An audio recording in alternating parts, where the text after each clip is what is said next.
வணக்கம் குருஜி. வணக்கம் சார். சனி வக்ரம் உங்களோட பார்வையில் எப்படி இருக்கு?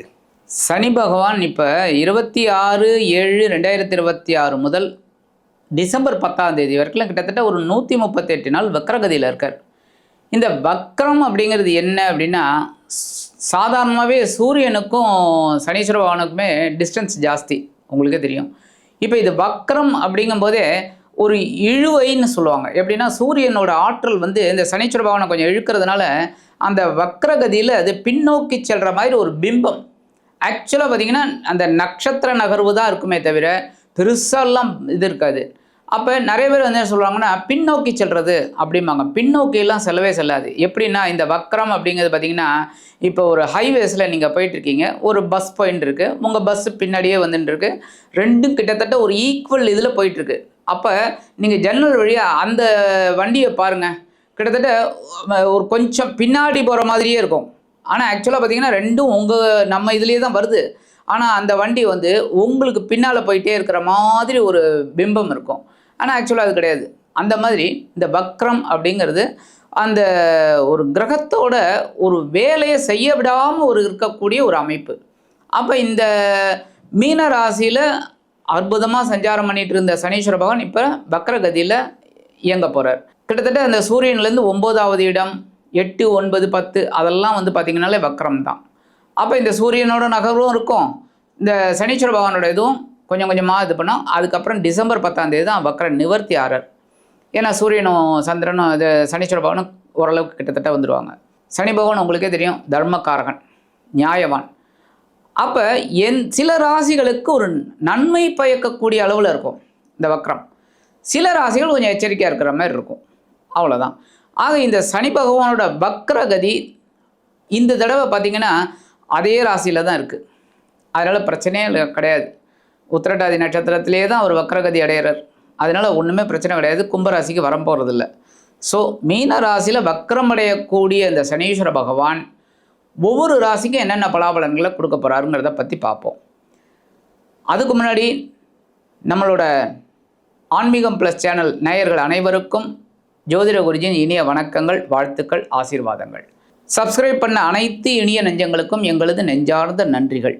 அதேமாரி ஜாதகம் பார்க்கணுன்னு வர்றவங்க என்னோடய வாட்ஸ்அப் நம்பர் கொடுத்துருக்காங்க, அதில் வாங்க. இப்போ இந்த பதிவுக்கு போகலாமா? தனுசு ராசி.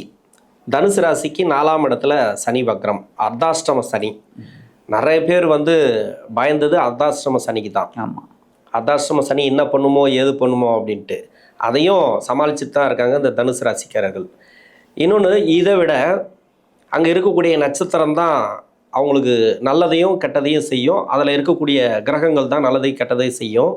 இப்போ அந்த கோச்சார ரீதியாக அந்த சனி அந்த கடக்கும்போது, அந்த இடத்த கடக்கும்போது அதுக்கு என்ன பலன்களை கொடுக்கணுமோ அதை தான் கொடுத்துட்ருப்பா சனி. ரொம்ப நாட்களாக வேலை சம்மந்தமாக நிறைய பிரச்சனைகள் இருக்குது. ஏன்னா தனுசு ராசியில் பார்த்தீங்கன்னாக்கா மத்தியம வயசில் செவ்வாதசை ராகுதசை வரும். நான் நிறைய எல்லா பதிவுகளும் நான் சொல்லியிருக்கேன். கேள்வி கேட்கும்போது செவ்வாதசையை பற்றி பேசியிருக்கேன், ராகு தசையை பற்றி பேசுகிறேன். ஏன்னா மத்தியமான வயசில் வரக்கூடிய தசைகள் அது. இதேமாரி மேஷத்துலையும் வரும். இன்னொன்று வந்து பார்த்தீங்கன்னாக்கா சிம்மத்துலேயும் வரும். இப்போ ராகு தசை செவ்வாதசையில் வேலை ரீதியாக பாதிக்கப்பட்டவர்கள், தொழில் ரீதியாக என்ன 4ஆம் இடத்துல தான் சனி, ஆனால் 7 சனியை விட அதிகமாக பிரச்சனையை கொடுக்குது அப்படின்ற மாதிரி வேலை போயிருக்கு. ஒரு சில பேருக்கு வேலை கிடைக்கல. இன்னொன்று வந்து தொழில் ரீதியாக கொஞ்சம் ஸ்ட்ரகிள் அனுபவிச்சுட்டு வராங்க. ஒரு நாளைக்கு வர வருமானம் ஒரு நாளைக்கு வரல, அது மாதிரி சேமிப்பு இல்லை, இது மாதிரி நிறைய பிரச்சனைகள் இருக்குது. இது இந்த சனி வக்ரம் ஆகுது இல்லையா, இதனால் ஏதாவது ஒரு நல்ல பலன்கள் கிடைக்குமா? அவங்களுக்கு இருக்கக்கூடிய கஷ்டங்கள் தீரணும், வேலை வாய்ப்பு கிடைக்கணும், தொழில் நல்லா இருக்கணும், ஏதோ ஒரு வளர்ச்சிகளை எதிர்பார்க்கலாமா? இவர் தான் எல்லாத்தையும், ஏன்னா இவருக்கு தானே பயப்படுறாங்க எல்லாரும். கண்டிப்பாக. அதனால் இந்த சனி வக்ரம் அப்படிங்கிறது எப்படி இருக்கும்? ரொம்ப அற்புதமான கேள்வி சார். தனுசு ராசி நேயர்களுக்கு இந்த சனி பகவானின் வக்ர பயிற்சி நல்லபடியாக இருக்கும். தெளிவாக யோசிக்க போகிறாங்க, தெளிவாக நடந்துக்க போகிறாங்க, எல்லா விஷயத்துலையும் முன்னேற்றம் கிடைக்கக்கூடியது. ஏன்னா நீங்கள் சொன்ன மாதிரி இந்த சனி பகவான் அப்படின்னாலே எல்லாரும் பயப்படுறதுக்கு காரணம் 2.5 வருஷம் 3 வருஷம் அங்கே இருக்கார். ஒரே இடத்துல ஒரு 2.5 வருஷம் இருந்துட்டு ஒரு 6 வருஷம் அந்த வக்ரம் அது சொக்கரம்ட்டு போயிட்டு அவர் மறுபடியும் அதே இடத்துல தான் இருக்கார். அப்புறம் மறுபடியும் அதனால தான் பிரச்சனையே. குரு அப்படின்னாலே 1 வருஷம்தான். இதுலேயே வேறு அதிசாரம் வக்ரம்ங்கிறதுல போயிடும். என்ன ராகுக்கு எதுக்கு பயப்படுறாங்க இப்போ என்ன? அப்போ இந்த மாதிரி காலகட்டத்தில் அர்த்தாஷ்டம சனி இவங்களுக்கு பயங்கரமாக ஒரு பிரச்சனையை கொடுத்துருக்கு, இல்லைன்னு சொல்ல முடியாது. ஏன்னா 2, 3 கூட அதிபதி முயற்சிகளை முடக்கி போட்டுருச்சு.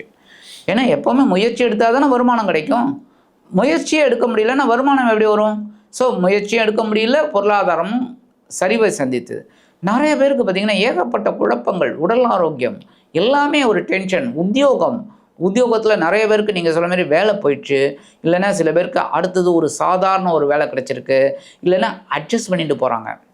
என்ன நிறைய பேர் வந்து பரவாயில்லைங்கிற மாதிரி தொழில் முடங்கியே போச்சு, எப்படியோ பண்ணிகிட்டு இருக்காங்க. ஏன்னா சுகம் பாதிக்கப்பட்டிருக்கு. அப்போ ஏன்னா 4ஆம் இடத்துல உட்காந்துட்டு இருக்காரு.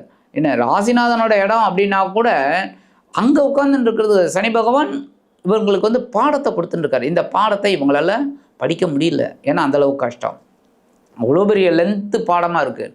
என்ன பண்ண முடியும்?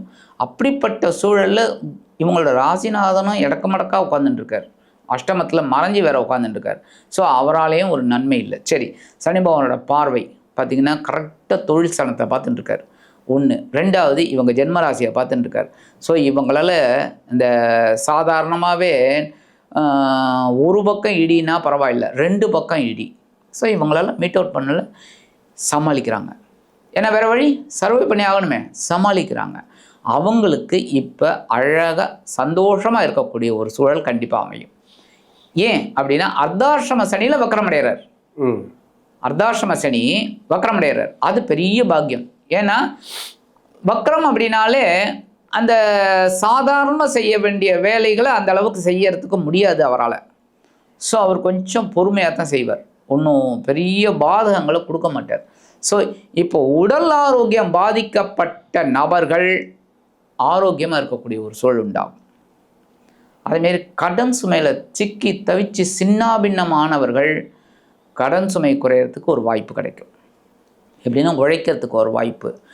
அதாவது 3ஆம் இடம் வேலை செய்ய ஆரம்பிக்கும். 3ஆம் இடம் வேலை செய்ய ஆரம்பிக்கும் போது 2ஆம் இடமும் வேலை செய்ய ஆரம்பிச்சிடும். ஸோ கடன் சுமை குறைய ஆரம்பிக்கும். அடுத்தபடியாக இந்த இவங்களுக்கு வெளியூர் பயணம் கண்டிப்பாக ஏற்படுங்க.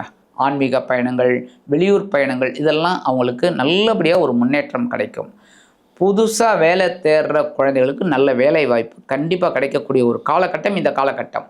அது தசாபுக்தி அதெல்லாம் நீங்கள் சொல்கிற மாதிரி அது ரொம்ப கிரிட்டிக்கல் தான். ஏன்னா அதுதான் அவங்கவுங்க ஜாதகத்தை பற்றி நம்ம சொல்ல முடியும். இது கோச்சாரங்கும்போது ஓரளவுக்கு பொதுவான பலன்கள், நல்ல வேலை வாய்ப்பு. இல்லை, குரு பார்வை இருக்கு சார், நீங்கள் சொல்கிறது கரெக்டு தான். ஆமாம், குருவோட பார்வை, ஏன்னா 4ஆம் அதிபதியோட பார்வை இருக்குல்ல. ஆமாம், அப்போ வந்து நீங்கள் சொல்கிற மாதிரி அது வேலை வாய்ப்பெல்லாம் உங்களுக்கு சிறப்பாக நல்லா இருக்கும் ஓரளவுக்கு. அதனால இவங்களுக்கு நல்ல இது, வேலையில் இருக்கிறவங்களுக்கு நல்ல ஒரு மாற்றங்கள் இனிமையாக கிடைக்கும். தொழில் வியாபாரமும் பரவாயில்லை, நசிச்சு போனவங்களுக்கு, முடங்கி போனவங்களுக்கெல்லாம் இப்போ ஒரு முன்னேற்றம் கண்டிப்பாக கிடைக்கும் தொழில் வியாபார ரீதியாக.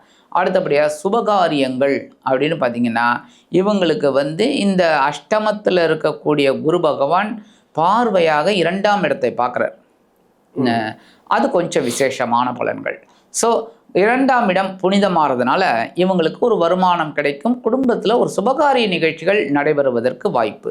எப்படின்னா திருமணமாகாத குழந்தைகளுக்கு திருமண யோகம். என்னோட அடுத்த கேள்வி அதுதான் கேட்கலான்னு. ஏன்னா 7ஆம் அதிபதியோட நட்சத்திரத்தில் வக்கரமாகிறார். ஆமாம், ஏன்னா புதனோட நட்சத்திரம் கரெக்ட் இல்லையா? ஆமாம், சனி அங்கே இருக்கிறதுனால இப்போ குருவோட பார்வை கிடைக்கிறது அவங்களுக்கு ஒரு ப்ளஸ் பாயிண்ட். அதாவது திருமணம் நடக்குமா, திருமண எதிர்பார்ப்புகள் இருக்கு, குரு வந்து சரியில்லையே 8ஆம் இடத்துல இருக்காரு அப்படின்னு ஒரு கேள்வி கேட்கலான்னு பார்த்தா நீங்களே சொல்லிட்டீங்க. ஏன்னா எல்லாமே ஒரு இதில் தான் இருக்கு. ஆனால் பார்வை, குருவோட பார்வை நல்லபடியாக 2ஆம் இடத்துல விழுறது பெரிய விஷயம். எப்போவுமே 2, 4ங்கிறது ரொம்ப விசேஷம். என்ன அப்போ 2ஆம் இடத்தை பார்வையிடுறார் அப்படிங்கும்போது குடும்ப வாழ்க்கை அமையறதுக்கு நிறைய வாய்ப்புகள் இருக்குங்க. அடுத்தபடியாக இந்த திருமண பந்தத்தில் இருக்காங்க பாருங்கள், கணவன் மனைவி உறவு. இந்த தனுசு ராசியினர்கள் பார்த்திங்கன்னா ரொம்ப ரொம்ப கொடுத்து வைத்தவர்கள். எப்படின்னா இவங்களுக்கு சாதாரணமாகவே ஒன்று சீக்கிரம் மேரேஜ் ஆகிடும், இல்லை லேட் மேரேஜ் ஆகும். 2ல் 1 தான். என்ன ரொம்ப லேட்டாக நடக்கும், ஆனால் லேட்டஸ்ட்டாக இருக்கும்.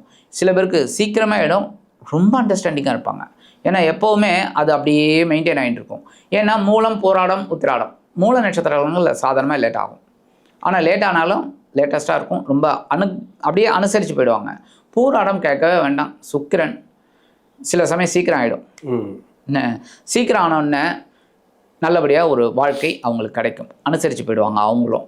அடுத்து உத்திராடம் கேட்கவே வேண்டாம், சூரிய பகவானோட நட்சத்திரம். எடுத்தோடனே சூரிய தசை தான் ஸ்டார்ட் ஆகும். கரெக்டாக சூரிய தசை கொஞ்சமாக இருந்ததுன்னு வச்சுங்க. ஆனால் இவங்களுக்கு உத்திராடம் 1ஆம் பாதம் தான் நிறையா தான் இருக்கும். நிறையானா என்ன ஒரு 4 வருஷம் இருக்கும், அவ்வளோதான். அதுக்கடுத்து சந்திர தசை, செவ்வாய் தசை, ராகு தசை. ராகு தசையில் கல்யாணத்தை பண்ணி வச்சுருவார். ஏன்னா அப்போ தான் பிரச்சனைகள் அதிகமாகுங்கிறதுனால ராகு தசையில் பண்ணிடும். இவருக்கு உத்திராடம் வந்து சூரியனோட நட்சத்திரம், ஆனால் ராகு தசையில் நிறைய பேர் கல்யாணம் ஆகும். இந்த தனுசு ராசினியர்களுக்கு இல்லற வாழ்க்கைங்கிறது கொஞ்சம் இதுவாக இருந்தாலும் நல்லபடியாக இருக்கும்.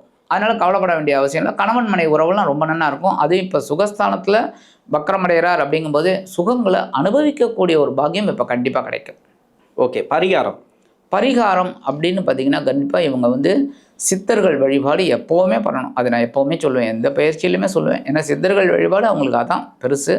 அதே மாதிரி இந்த அர்த்தாசிரம சனி வக்ரமடைகிறார் அப்படிங்கும்போதே கண்டிப்பாக காகத்துக்கு சாதம் வைக்கணும், அன்னம் வைக்கிறது ரொம்ப விசேஷம். டெய்லி அதுலேயும் இப்போ தந்தையார் இல்லாதவர்கள் 2 எள்ளு அதை போட்டு அன்னம் வச்சாலே ரொம்ப விசேஷம் கொஞ்சம். ஆனால் அது என்ன பண்ணணும் தெரியுமா, நிறைய பேருக்கு அதான் புரிய மாட்டேங்கிறது. சில விஷயங்களை தவறுதலாக நம்ம பண்ணுறதுனால தான் பிரச்சனைகள். அதை கரெக்டாக பண்ணால் கரெக்டுங்க.